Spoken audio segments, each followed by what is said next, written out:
Welcome back to another episode of Tea Time Tuesday. Today I have with me Jeremy Chua, who is the CFD dealer here at Phillip Securities, and together we're going to discuss the Metaverse. So, by now you would have heard of the term the Metaverse, with Facebook announcing its decision to officially change its name to Meta Platforms Inc. This was a rebranding effort to distance the company from its original Facebook product, a social network, and to be viewed as a metaverse company instead. Other big tech companies are also repositioning themselves for the metaverse, and Microsoft's CEO aims to have the company play a role in the enterprise metaverse. Games engine companies such as Unity and Epic Games are also positioning themselves as metaverse world builders. Separately, a note from investment bank Morgan Stanley in November last year said that it views the metaverse as the next big investment theme, as it is already seeing some stock sectors benefiting from it. With all the media coverage and hype about the metaverse, will this concept turn into reality, or is it all just marketing hype? To figure that out, let us first understand what is the metaverse. Jeremy? Yeah. Oh, hi, Roshan. Yeah. So thanks for having me here today. So basically, the metaverse is a term coined by Neil Stephenson in the 1992 sci-fi novel Snow Crash. Basically, it describes a place where people remotely hangs out while wearing a virtual reality headsets. So the word metaverse is a portmanteau of the prefix meta, meaning beyond, and the suffix verse, a shorthand for universe. Thus, it literally means a universe beyond the physical world. And more specifically, this universe beyond refers to a computer-generated world that fully blends the digital and physical world. And essentially, the metaverse refers to a fully immersive 3D digital environment where people are represented by digital avatars, and one can work, play video games, buy digital items, socialize with friends, and consume media within the metaverse itself. As compared to the 2D cyberspace that we're all familiar with today, where we simply browse and scroll through the internet on our screens. So hence, the metaverse is actually best understood as a quasi-successor state of the internet. It is actually quite similar to the mobile internet that has been built upon and expanded the hardline of the internet of the 1990s and the 2000s. And unfortunately, at this point of time, there's not exactly a specific definition for the metaverse, as it is still in its early days and is being actively defined. However, if you are still having a hard time to visualize the metaverse concept, perhaps some sci-fi films such as the 2018 Ready Player One or the 2021 Free Guy may provide some fanciful versions of the metaverse to spark your imaginations. So, right now, there's no single agreed definition of the metaverse yet, but there are certain core characteristics that define a true metaverse. What are these characteristics? Yeah, all right, sure. So firstly, the metaverse should be persistent, meaning there should be real-time persistency, where there is no ability to pause it. And when users come back, there should be some sort of continuity and not a reboot itself. And essentially, the metaverse should continue to exist and function even after the users have left, allowing the metaverse to be a digital representation of the physical world and sort of a continuum of time and space. And secondly, the metaverse should be immersive, of course. And one of the keywords for the future metaverse is presence, where it is not just to emulate a reality, but rather to be a reality itself. And actually, this goes beyond what current VR technologies can do, which mainly involves surround sounds and images. That being said, in order to engage ourselves in a fully immersive digital world, the next generation technology will need to have ability to sort of hack our six perceptual inputs such as the vision, hearing, taste, smell, balance, and the haptics, driving the perceptual system and reconstructing reality. And thirdly, the metaverse should have its own fully functioning economy where users can earn and spend in it in order to create a parallel universe of the real world. As such, the technology surrounding the payment services and ownership of assets in the metaverse is actually very important. Payments in the metaverse can be made using cryptocurrencies via a decentralized peer-to-peer networking system that operate without the need for a central authority, such as a government or a central bank. Meanwhile, NFTs provide the necessary security for owning digital assets in the metaverse itself. And lastly, to add on, the metaverse would actually need to operate on an open architecture system where there is a interoperability between across all the companies, allowing users to move seamlessly across experiences of virtual worlds and have access to the broader internet itself. And that all parties, such as the users, developers, and companies, are all able to participate on equal terms. So this would actually require much more cross-company collaboration, development of new technology standards, as well as new hardware and software. All right. In fact, today most of the early versions of the metaverse, such as Roblox and Fortnite that we are seeing, actually operates on the closed architecture systems, where shareholder supremacy actually are prioritized over user centricity. And software and hardware are usually incompatible between different platforms. And platforms are often designed for different primary use cases, such as gaming, working, shopping, or socializing, etc. Yeah. So, Jeremy, now that we've covered that, how is the metaverse going to affect the global economy? All right. So the metaverse is expected to actually create wide-ranging revenue opportunities across multiple industries, and we actually start to see disruptive themes such as social media, video games, e-commerce, 5G and 6G networks, and so on, converging as the metaverse slowly takes its form and grow. Looking ahead, the market opportunity for the metaverse is estimated to be about $390 billion to $800 billion by the mid 2020s. Yeah. So while the metaverse is still in its early days, and with more and more companies jumping into the metaverse, we can see the metaverse is likely to be driven by three main factors in its initial phase of development. Hmm. What would these factors be, Jeremy?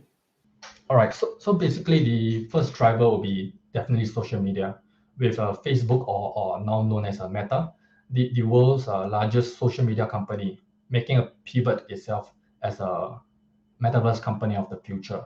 We will likely see more social media companies jumping on to the bandwagon as well. And that being said, with the internet penetration growing at 5.2% per annum, we will see the number of social media accounts increase in tandem. And these social media networks will collectively help to drive the metaverse market in its initial phase. And to kind of put things into perspective, if you were to look at Facebook, it currently has 3.6 billion monthly users, and it will be able to drive half of the world's population into the metaverse alone, hypothetically, of course. And the second driver will be remote work. So the phenomenon of remote work is definitely here to stay, even in the post-pandemic world, and will likely not be a transitory trend that will fade so soon. And that being said, we are starting to see more developments in the metaverse space, such as the Facebook's recent release of the Horizon Workrooms, the Microsoft own metaverse via its team conferencing program, as well as innovation in the Internet of Senses, which will all make remote working more immersive by bridging the physical and digital worlds and driving the growth of the remote work in the metaverse. So lastly, the third driver will definitely be video games. So there's some data that has shown that the number of gamers worldwide was actually 2.7 billion in 2020, and is expected to grow to 3.1 billion by 2023. Meanwhile, revenue from the video gaming industry grew more than 20% to $180 billion in 2020. So with gaming companies such as Fortnite, Roblox, and Minecraft being the forerunners in the metaverse space, we can expect them to kind of set the foundation for the early versions of the metaverse. And on top of that, gaming companies are also starting to act as a sort of like a platform for blockbusters events. We have actually seen Fortnite allowing users to actually gather in the game to watch concerts on the big screen. And even Roblox has actually collaborated with Gucci to host its Gucci Garden experience for the players to actually try on and buy in-game Gucci accessories for their digital avatars. turning billions of gamers into a ready pool of customers. So the metaverse is much more than just the above three factors, and there will definitely be many more addressable markets for the metaverse in coming years or even decades that investors can look at for the investment opportunities. All right. So the metaverse, like the internet and mobile internet, is a network of interconnected experiences, such as through the applications, devices, products, tools, etc. So it is not possible for a single company to build a sort of a true metaverse. And as mentioned earlier, a true metaverse would have to be in the form of an open architecture system where companies cross collaborate and embrace interoperability. And as a result, there will definitely be hundreds of companies that will benefit from the development and adoption of the metaverse. Yeah. With hundreds of companies that will benefit from the metaverse, what kind of companies do you think are likely to thrive in the metaverse? All right. So firstly, we have the infrastructure providers. All right. So the infrastructure layer of the metaverse forms the foundation of the other components of the metaverse. And this actually includes the technologies that enables our devices, connects them to the network, and delivers content and computing power. To start off, telecommunication companies catering for the 5G and 6G networks will need to provide real-time connections, high bandwidth, and data services to consumers as the metaverse world will be rendered in real time and based on sensor data, capturing the real-world 3D objects, gesture, audio, and much more. And secondly, much immersive computing will be required to support the diverse and demanding functions in the metaverse, as well as the ability to allow billions of humans to access the metaverse in real time.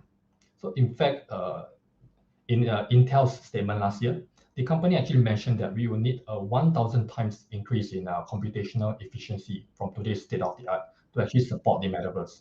So there's quite some work to do right there. Absolutely. What are some other key factors that will define the metaverse in years to come, Jeremy? All right. So apart from the infrastructure providers, we also have the human interface. All right. So basically, this refers to the physical devices that help us to access and interact within the metaverse itself. And this ranges from smartphones to VR headsets to future technologies like advanced haptics, smart glasses, smart contact lenses, and so on. All right. Nonetheless, at this point of time, VR and AR headsets are likely to be the devices that will remain to receive mainstream adoption by users to access the metaverse as we wait for more advanced technologies to take shape and prove their viability for mass market adoption. So next, we have the game engines. So the game engines provides they actually play a foundational role in the metaverse creation to create every pixel, asset, and interaction in the virtual world itself.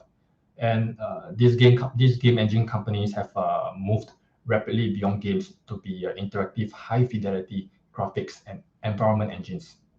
They provide a foundation on which the true next generation of interactive experiences can be built.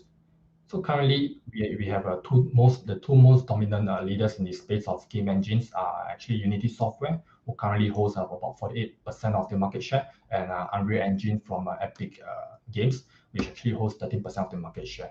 Both companies are actually involved in creating a graphics pipeline for developing a 3D environment. So lastly, last but not least, we have the experience component of the metaverse.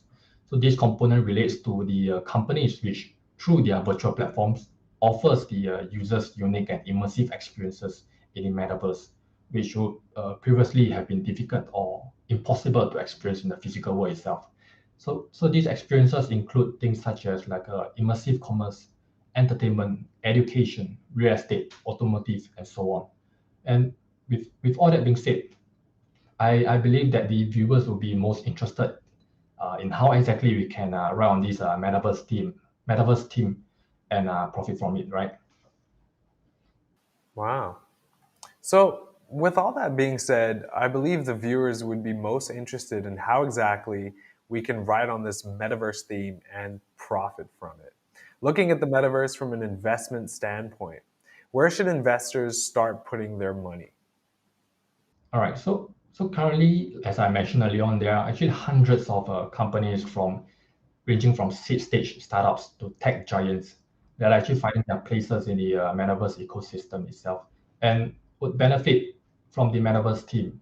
But I've detailed some of the main ones in my article, which I've written, and you can actually find the article link in the description box below. And I've actually classified those companies that investors can look at based on the four main key components of the Metaverse that we have discussed.